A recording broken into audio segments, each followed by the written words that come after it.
Chers amis, permettez-moi de vous raconter mon histoire, depuis mes modestes débuts jusqu'à ce que je devienne l'entrepreneur que je suis aujourd'hui.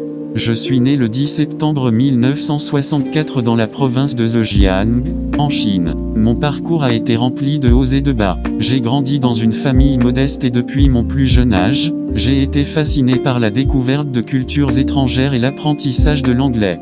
À l'université, j'ai étudié cette langue avec passion et je suis devenu professeur d'anglais. Cependant, ma vraie passion résidait ailleurs, dans le monde de l'Internet.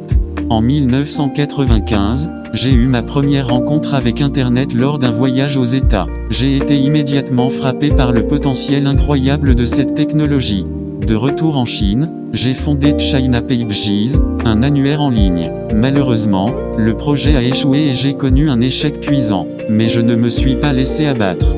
En 1999, j'ai rassemblé une équipe de 17 personnes dans mon appartement à Hangzhou et nous avons lancé Alibaba.com. À l'époque, l'idée de créer une plateforme en ligne pour faciliter les échanges commerciaux en Chine était audacieuse, voire folle.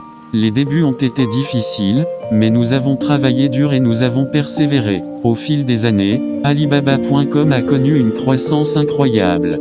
Nous avons élargi nos services avec Taobao, notre plateforme de vente aux enchères en ligne, puis avec Alipay, notre système de paiement en ligne. Nous avons créé une véritable révolution dans le domaine du commerce électronique en Chine. Mais notre succès ne s'est pas fait sans obstacles. Nous avons dû faire face à de nombreux défis, aussi bien sur le plan financier que réglementaire. Mais nous avons toujours cru en notre vision et nous avons travaillé dur pour surmonter tous les obstacles qui se dressaient sur notre chemin.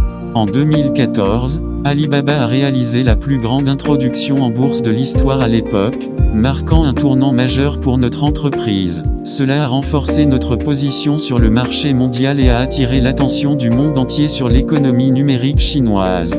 Cependant, la vie d'entrepreneur n'est pas toujours facile. En 2019, j'ai décidé de prendre ma retraite en tant que président d'Alibaba Group pour me consacrer à des projets philanthropiques et à l'éducation. J'ai toujours cru en la responsabilité des entrepreneurs de redonner à la société et de soutenir les générations futures. Aujourd'hui, je suis fier de voir ce que nous avons accompli avec Alibaba Group.